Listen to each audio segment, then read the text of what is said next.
10 বছরে ডায়মন্ড হারবার লোকসভা কেন্দ্রে 5,580 কোটি টাকার কাজ করেছি।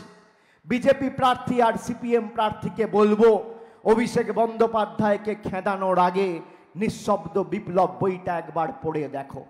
একটার তো মাথায় চুল নেই, আর একটাকে বলবো যে ধৈর্য রেখে পড়ে দেখো, মাথার চুল পড়ে যাবে, তাও এর পাতা শেষ হবে না, উন্নয়নের কর্মযজ্ঞর কাহিনী পড়াবে না।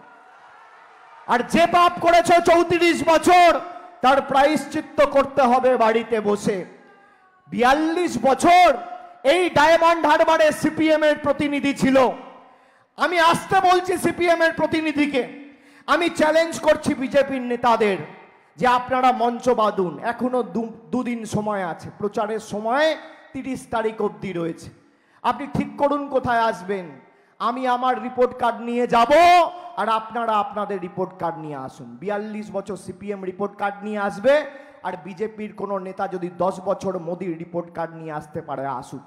এক মঞ্চে লড়াই হবে তথ্য পরিসংখ্যানকে সামনে রেখে। এদের নাস্তা নাবুদ যদি না করতে পারি আর মাঠের বাইরা ভোকাট্টা করে না বার করতে পারি, আমার নাম অভিষেক বন্দ্যোপাধ্যায় নয়।